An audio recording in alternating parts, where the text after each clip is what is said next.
Welcome to the House of Truth. This week, last week we talked about Yom Kippur. The day we're going to do our study on the fall feast. We're talking about Sukkot, also known as the Feast of Tabernacles. So, without further ado, let's get right into it. We're going to start with the feast as first mentioned. Leviticus 23:34-36. Speaking of the children of Israel, saying, the 15th day of the 7th month shall be a feast of tabernacles, and for 7 days unto the Lord. On the first day shall be a holy convocation. You shall do no servile work therein. 7 days shall offer an offering made by fire unto the Lord. On the 8th day shall be a holy convocation. You shall offer an offering made by fire unto the Lord. It's a solemn assembly. You shall do no servile work therein. Okay, so the key features we want to notice here is the 15th day of the 7th month, which we discussed before. It's not the first month as the rabbis teach. Call the first of the 7th month New Year's. It's the 7th month. And I want you to note next key feature is this one has two holy convocations. One's the first day, one's the eighth day. And we got this thing about 7 days, you're going to make an offering made by fire. And notice then another fire. So there's 7 days of one type of offering. On the 8th day, a different type of offering, which we shall get into. And last of all, notice you shall do no servile work. It is a Sabbath like most Sabbaths in that sense, except it's a high Sabbath, and there are some things you're going to do, which we shall see, that you wouldn't normally do on a Sabbath, on a regular Sabbath. Okay, let's look at Leviticus 23:39-43. The 15th day of the 7th month, when you gather the fruit in the land, you shall keep a feast in the Lord 7 days. On the first day shall be a Sabbath, on the 8th day shall be a Sabbath. You shall take in you on the first day good browse of goodly trees, branches of palm trees, boughs of thick trees, and willows of the brook. And you shall rejoice for the Lord your God 7 days. You shall keep a feast in the Lord 7 days in the year. For a statute forever in your generations, you shall celebrate in the 7th month. You shall dwell in booths 7 days. All the Israelite born shall dwell in booths. As your generation may know, I made the children of Israel dwell in booths, and I brought them out of the land of Egypt. I am the Lord your God. Okay, so there's a lot packed into this one. So notice it's when you've gathered in the fruit of your land. It's particularly talking about the grape harvest, which we'll see later. It refers to wine. It's at the end of the grape harvest. But notice, first of all, it's the 15th day of the 7th month. No matter what day of the week that falls on, you're to do this tree branch gathering, and it's assembling these booths on that day. Even the week, the biblical calendar is very clear. The Kodesh, the new moon, is the first day of the month, and the 15th day are some years going to fall on the Sabbath day. There's no adjustment like the rabbis make, so they never fall. It's something that's going to fall on in. And normally, you can't go out there and gather sticks. You can't go around gathering sticks or whatever on the Sabbath day. But it's a high Sabbath, so its rules override that. It's not you can do everything you would do on the Sabbath day, but on this particular day, you are to gather sticks, you're to get big browse and big branches, and you're to do something with them. You're to build yourself a hut, a booth. And we'll get more into what that looks like a little later. But the important thing to know about this booth is you're to live in it like the children of Israel lived in booths, which means these cannot be these sukkahs the rabbis sponsor. This is a place where people made children, consummated their marriages, changed their clothes, except they did not have one side open to the world to see into. This was their house, their home. And it didn't have a samak across the top where you could see where it would let rainwater in if it rained. We're going to look at the exact structure in a little bit. But notice, you're supposed to be living in a structure, a similar type structure to what your ancestors lived in the wilderness for 40 years in. Not something you can casually go in and eat a meal and come back out of and expose it. Everyone in the world can see you. Okay, we're looking at one more thing about we're looking at another feature about this, about where this is mentioned. Deuteronomy 16:13 through 15. You shall observe the Feast of Tabernacles 7 days. After that, you have gathered your corn. If you have gathered your corn and wine, you shall rejoice in your feast, you and your son, and your daughter, and your manservant, and your maidservant, and the Levite, and the stranger, and the fatherless, and the widower within your gates. You shall keep a solemn feast unto the Lord in the place which the Lord shall choose, because the Lord shall bless you in all your increase. All the works of your hands, therefore, you shall surely rejoice. So I want you to notice this. This is going for seven days. But now, what's this thing here we've been looking at about 7 days versus 8 days? 7 days you live in those tabernacles, you make them on the first day. Okay, so you're not making them the first night. Remember, days usually start at night, but you're doing this building in the daytime when you can see. Remember, they didn't have LED lights back in the day. So this is why it says 7 days. 7 days. You're building one, and you're gonna be in and you're gonna be in there 7. It's really more like 8 days, 7 nights, or really like, because one day you're building them, the 8th day you're tearing it down, and you're in the 2nd night, 3rd night, 4th night, 6th night, 7th night, and 8th night. I mean, 1st night. I mean, 2nd night, 3rd night, 4th night, 5th night, 6th night, 7th night, and the 8th night that starts the 8th day. You're gonna be sleeping in them. So that's why it says 7. That's why it says 7 days you're going to be in them. In 7 days you're going to keep this feast. Because really, out of those 8 days, the first half, the night one, you're not doing it on the first day. And the last one, you're tearing everything down. So now, and notice, and one more thing one more outstanding feature we need to look at is the main harvests are crops, are grain crops. Corn's grain here really, it says corn, but it doesn't mean maize like we think of corn. It means grains. And wine, the grape harvest has been in, and before Dr. Welch came along, you stomped out grape juice, it'll turn to wine. By the time, if you stomp it out in Galilee, by the time you get to Jerusalem, it's wine. It takes no time for it to start turning into wine. So, and notice, you're going to leave nobody out. It's not just you and your family. It's your employees, if you're an employer. It's the Levite, the ministers, the foreigner, so it means by stranger. Those people without a father. Those people, and the widow, those women without a husband. Everyone is here to make sure everyone can take place in this and rejoice with you. Okay. Now we're going to look a little bit about the offerings given during this feast, because even though there's no temple today, and most of us are not in the land of Israel today, there's still some some very useful information here that really does apply to us. So let's read it. Deuteronomy 29:12 through 16.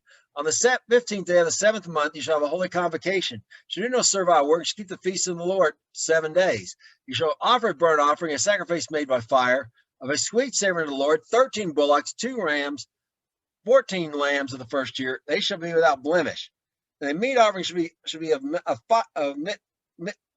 flour mingled with oil. 3/10 of a dill unto every bullock. For the of the 13 bullocks, 2/10 of dill for each ram of the 2 rams, and a several tenths dill to each lamb for the 14 lambs. And 1 kid of the goats for the sin offering, besides the continual burnt offering, his meat offering, and his drink offerings. Okay, we want you to notice that there's some outstanding features of this. Notice we got 14, 2 sets of 7, 2 sets of perfection, or rest, right? A double rest here. 2 rams, perhaps Jew and Gentile, 1 for each. Well, what's about this 13 bullocks? 13 is usually associated with rebellion, trouble, and strife in the Bible. And it just seems like an odd number to start out with. Well, we're going to look into this and see what that's about. And 1 kid of the goat for a sin offering, which we've seen before in Yom Kippur. They offered a kid of a goat. One escaped, one died. Same ideal here. One just going to, no escape, one's just going to die. Okay, Numbers 29, 17 through 19. On the second day, you shall offer 12 bullocks, 2 rams, 14 lambs of the first year without spot. Their meat offerings, the drink offerings for bullocks, for the rams and the lambs shall be according to their number, to the manner, and 1 kid of the goats for a sin offering, beside a continual burnt offering, the meat offering thereof, and their drink offerings. Okay, now notice everything's the same except the number of bullocks went down by 1. It's now at 12, kind of number of God's government, 12 tribes of Israel, 12 apostles.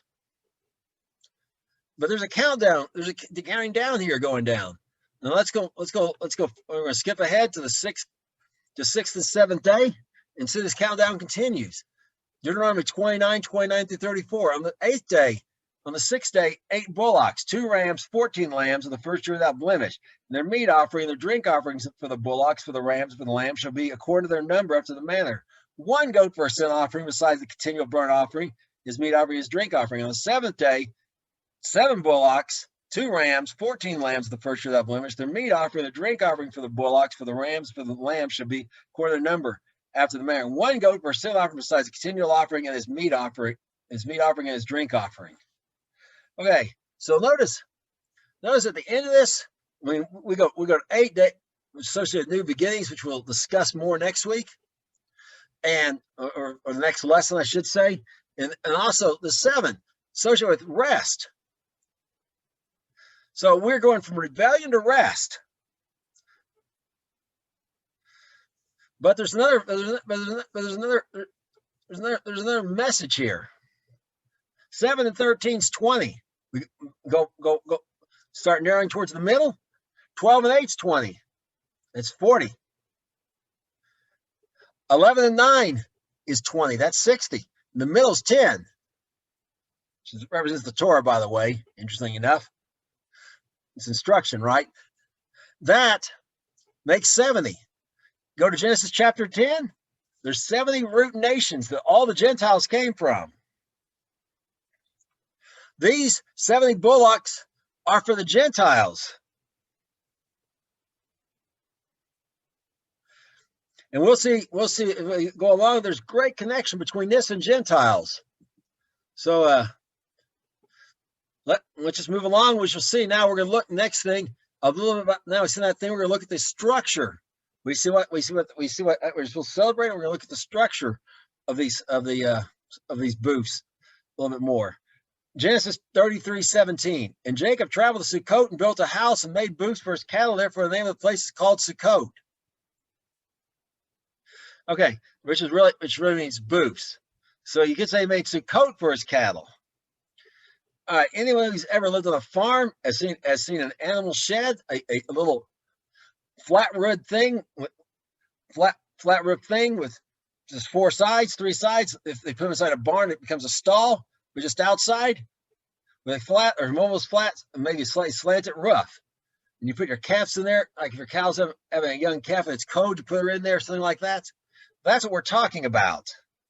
So that gives us our first clue about these structures. They look like these little animal sheds. All right, let's look at the next thing. Numbers 21, 1 through 5. When Balaam saw it pleased the Lord to bless Israel, he went not as other times to seek for enchantments, but he went his face towards the wilderness. Set his face towards the wilderness. And Balaam lifted up his eyes and saw Israel abide in his tents according to their tribes, and the Spirit of God came upon him. He took his parable and said, Balaam, son of Beor, has said, and the man whose eyes has opened said, he said, that which has heard of the words, that he said, he has said, which heard the words of God, which saw the vision of Almighty, followed the trance, having his eyes open. How goodly are your tents, Jacob, and your tabernacles, O Israel. Okay, notice their tents, and he's looking at them in the wilderness, Balaam is, and he sees tents and tabernacles. And we'll see why he says both of those as we go along, but so they're a clue about the structure. They're both a tent and a tabernacle, which we'll explain a little bit more why. Or maybe either or might even be a good way to say it. All right. We're going to look Deuteronomy, Nehemiah 8:14 through 16. So you have another really big clue about this. And they found written the law which the Lord had commanded Moses, the children of Israel should dwell in booths at the feast tabernacle, and they should publish and proclaim in all their cities in Jerusalem, saying, go forth in the mount and fetch olive branches and pine branches and myrtle branches and palm branches and branches of thick trees to make booths, and is written. So he went forth and brought them, made themselves booths, everyone upon the roof of his house, in their courts, in the courts of the house of God, in the streets of the water gate, in the street of Ephraim, of the gate of Ephraim. All right, so I want you to notice what they did. They went out and cut down all these tree branches. Again, we don't know which day of the week it was. Doesn't matter. It's a high Sabbath. Its rules override the normal Sabbath. And notice they got branches of olive trees and pine branches and myrtle branches and palm trees. There's no four species like in a lulav. There's nothing here about an etrog at all. Those are rabbinic traditions that they got from Babylon, like so many other traditions. And what do they make? They made booths out of these branches. These were like the primitive structures I used to make when I went camping in the woods, nothing but a knife, where I took vines and branches and made myself little huts to live in, little lean-tos and whatever.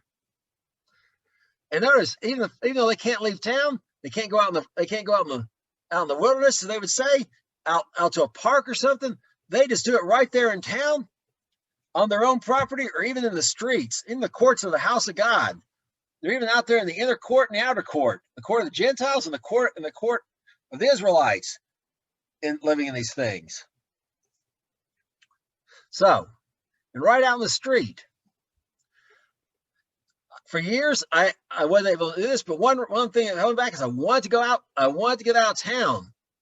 So here the Lord instructed me in my own backyard. And I have set up what I humorously call the Tabernacle of Danny back there, kind of a play on the Tabernacle of David. But because you do not have to be able to go, if you can have in New York City, people put them on balconies, and that's just fine. And then again, it can be a tent or one of these structures. But let's take a little bit details why I say both. We're going to look at the actual tabernacle itself to get a clue. The Mishkan. Exodus 36:14 through 19. And this is Bezalel, the man that God gave special talent to for making the tabernacles, the he here. And he made curtains of goat's hair for the tent over the tabernacle. 11 curtains he made of them.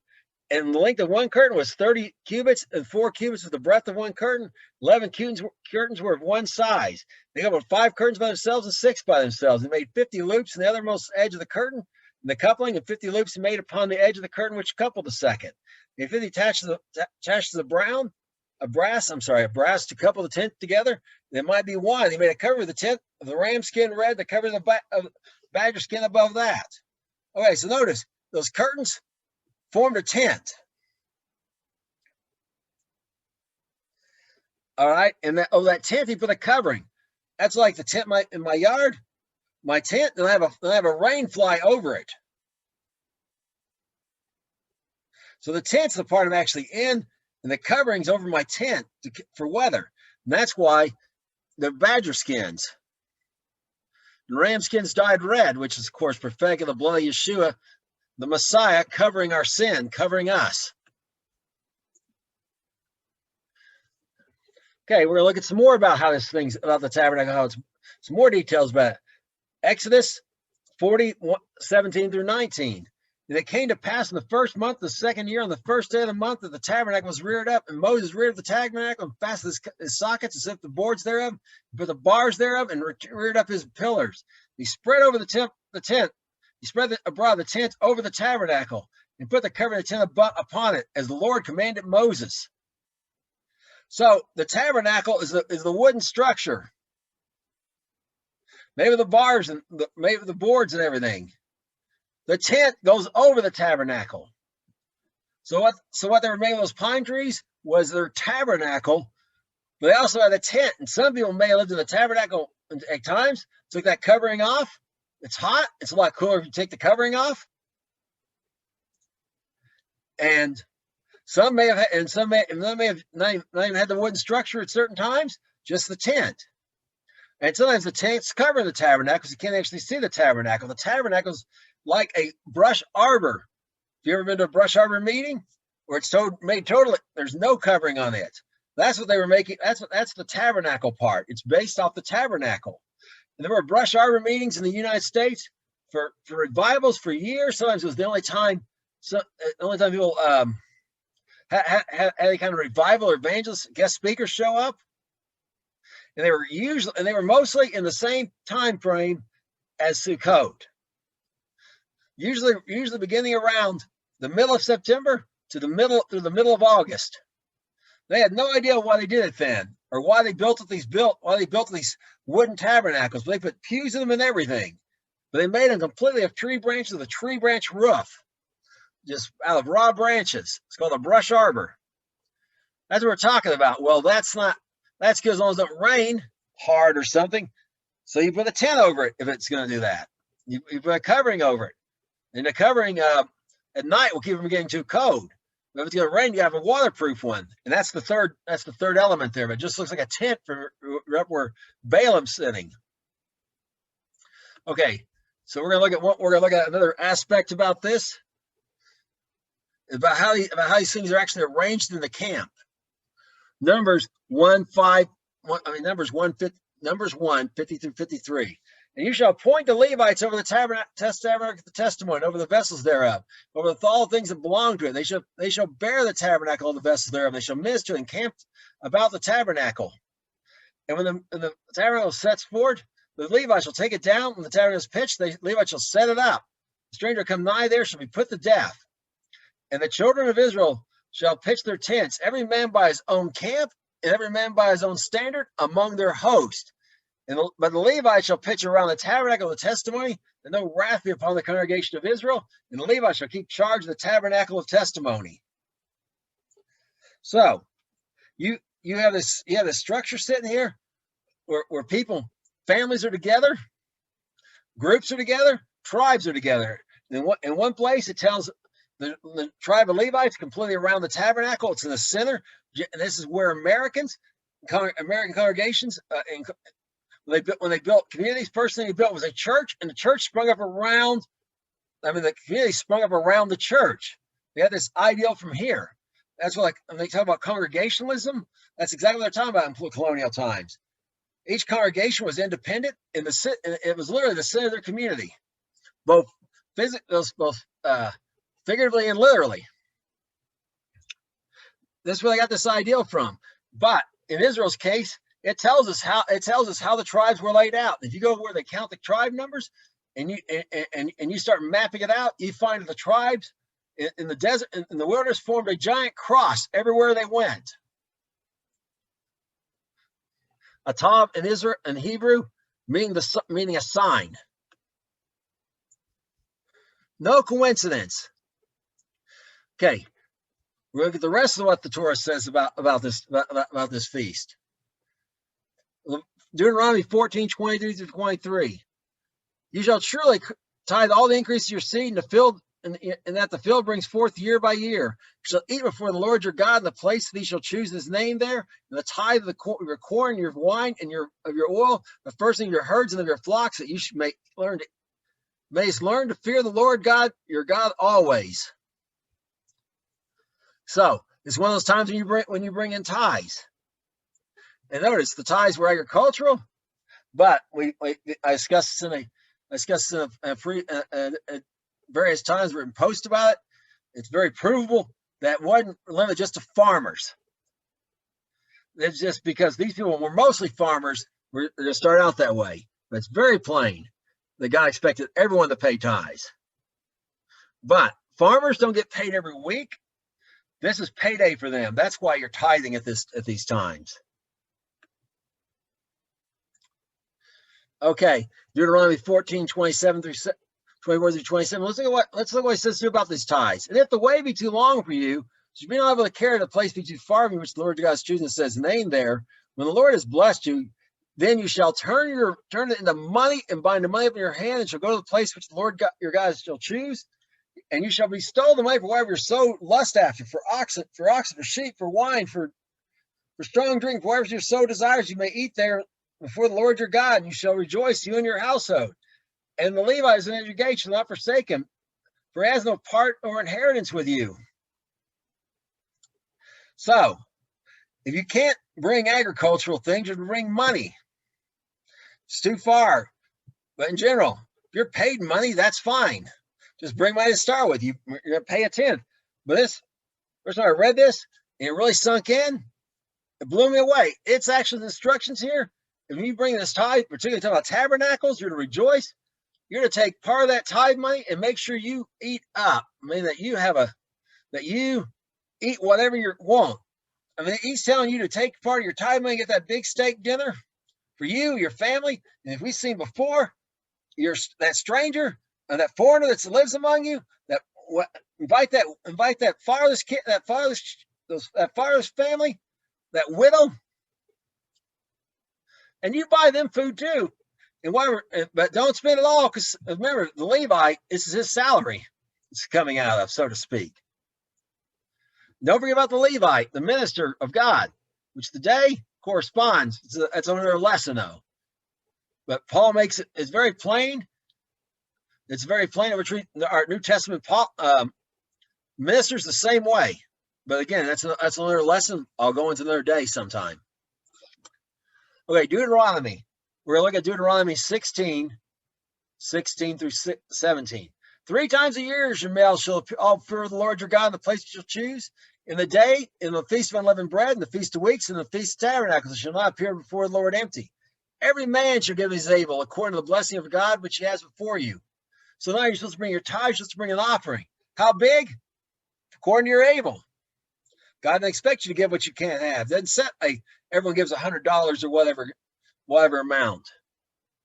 If he's been blessing you and financially, and you can give a lot, then you do.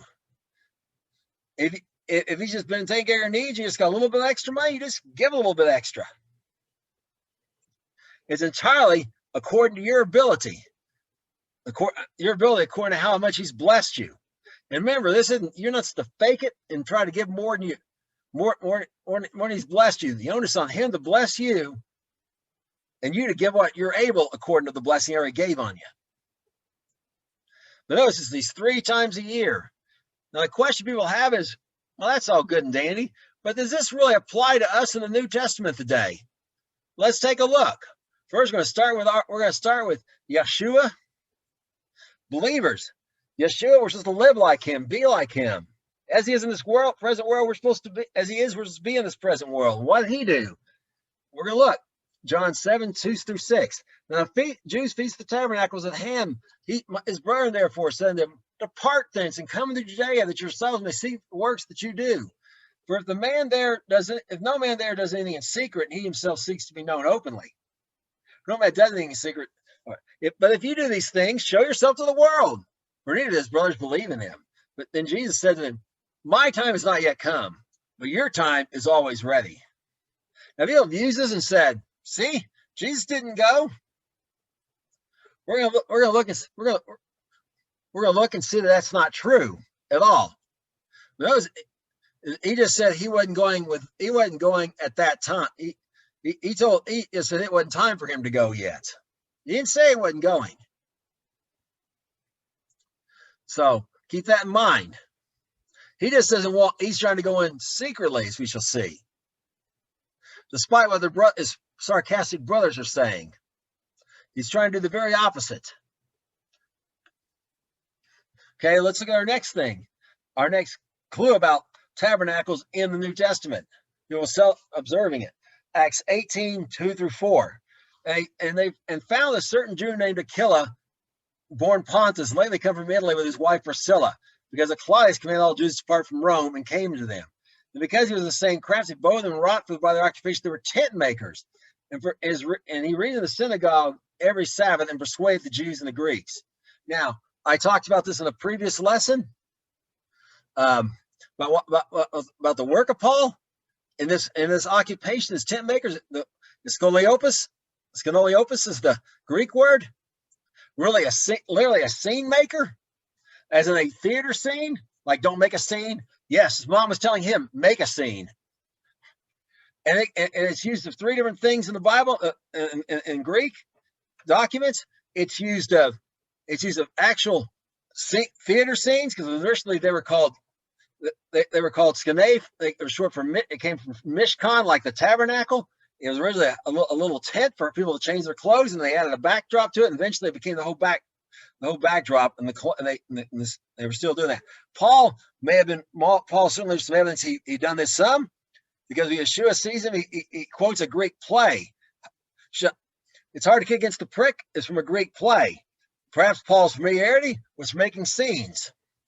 Well, another option, and the one that usually means, because there's some terms where that's the only thing it can mean, that's also applied to what Paul made, is talits.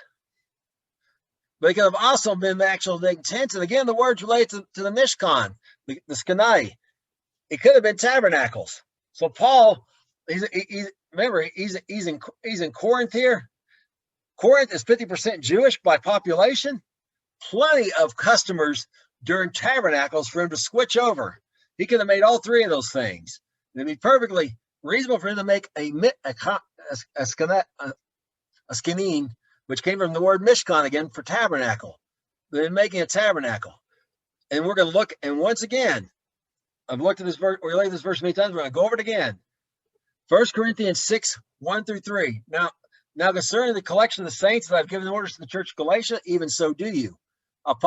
Notice, not just them, the Galatians, who had not that many Jews, in some places none, hardly.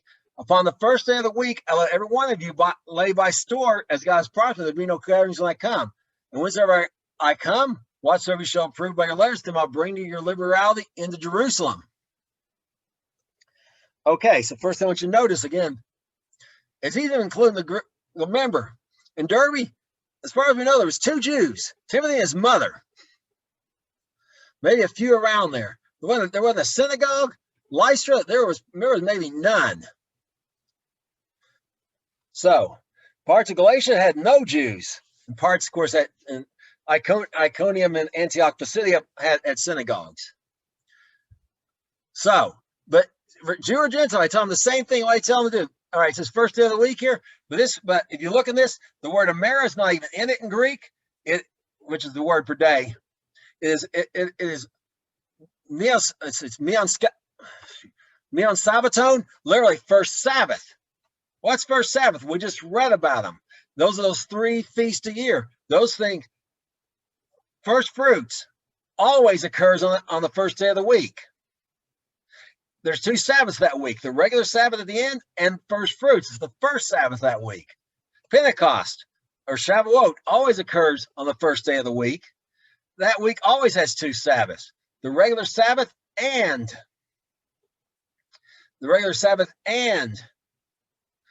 Pentecost. So the Pentecost or Shavuot's the first one. Most years, the Feast of Tabernacle, the first and 8th day do not fall on the Sabbath. So every year except those years they overlap, they are the first Sabbath.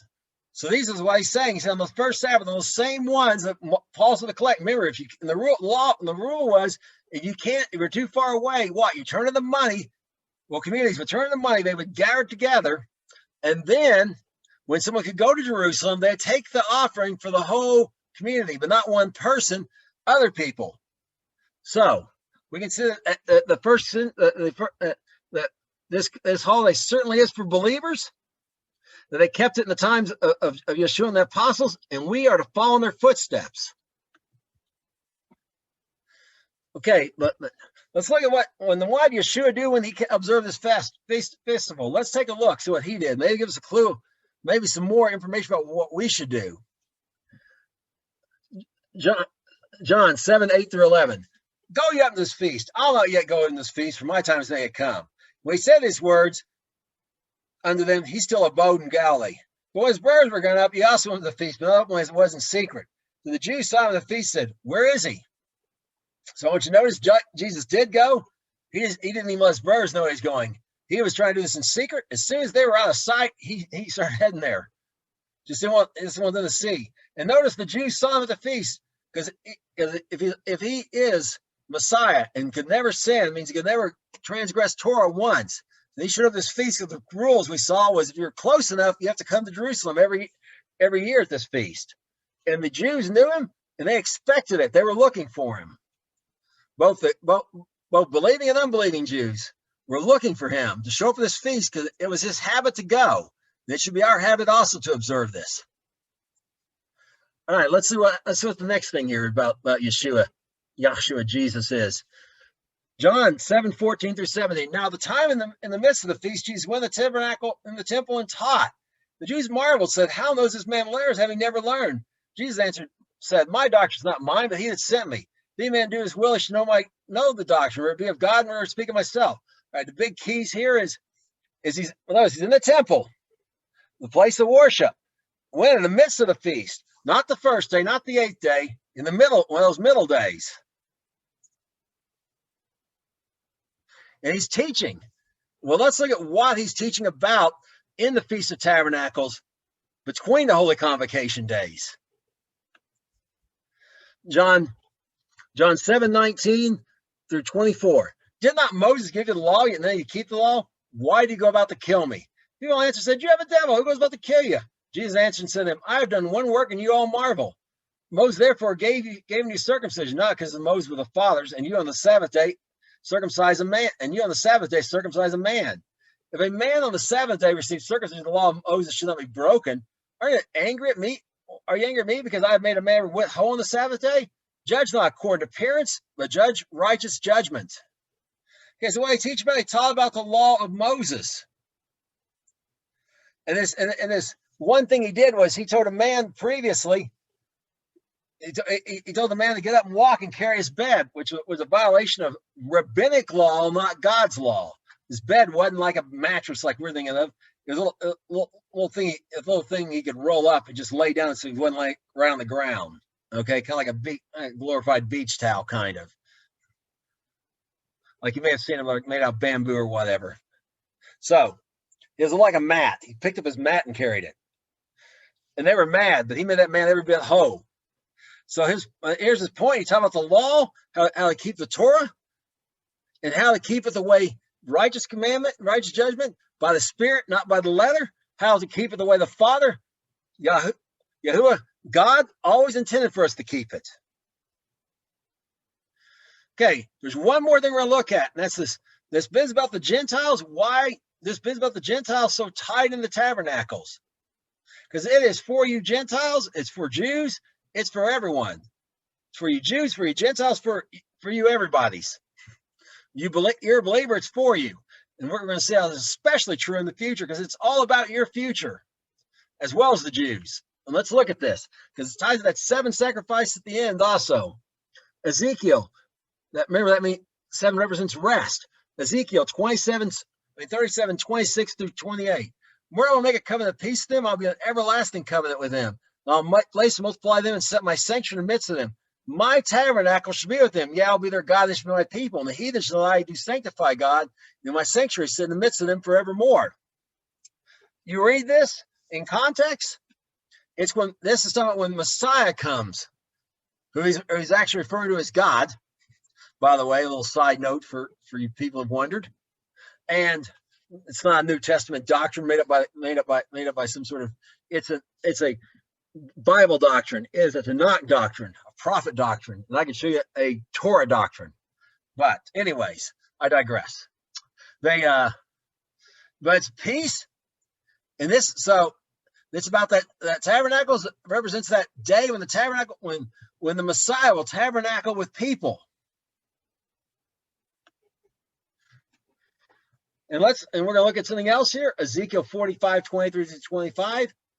And it's about the observation of this in the futures we shall see. In 7 days of the feast shall appear, he shall prepare a burnt offering to the Lord. Oh, he, by the way, is the prince. Okay, there's a prince guy here. Prince over Israel, perhaps prince over the world, but definitely prince of over Israel. 7 bullocks, 7 rams without blemish daily, 7 days. The goats daily for a sacrifice. You should prepare for an ephah for a bullock, an ephah for a ram, and a hin of oil for an ephah. In the 7th month, the 15th day of the month, shall shall I do the like in the festival, in the feast 7 days, according to sin offering, according to the burnt offering, according to meat offering, according to the oil. Okay, notice this is the Feast of Tabernacles, but notice it's not that countdown. It's 7, rest, all those 7 days. Now it's a little unclear if those are 7, if those are in addition or those replace. But it's 7, and notice it's 7 rams also. The number of rams went up, the number of bulls is at 7. You got double rest again, Jew and Gentile, rest for both of them.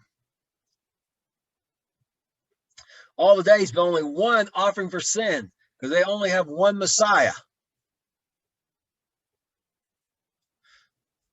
So Tabernacles represents speaks ahead of the millennial reign of Yah'shua. And we're going to look at one more application that really applies to the Gentiles here. Zechariah 14, 16 through 19. This shall come to pass that everyone is left of all nations which came against Jerusalem shall go up year to year to worship the King of Lord of hosts, and keep the Feast of Tabernacles. And this shall be, so whoever shall not come of all the families of the earth in Jerusalem to worship the King, the Lord of hosts, shall come up, even upon them shall be no rain. If the family of Egypt go not up and come not up, that have no rain.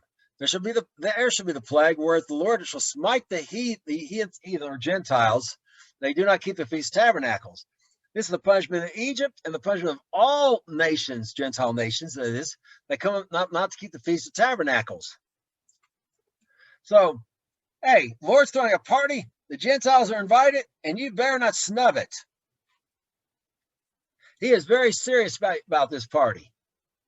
Now, it's unclear. That may not mean every single person, but every nation is going to have to at least send some sort of representation. So the Feast of Tabernacles is about the millennial reign, and about the Gentiles are also going to have a part in that kingdom in the world to come. So that concludes it for this week. This lesson. Next, I'm going to talk about the 8th day in detail. Until then, shalom.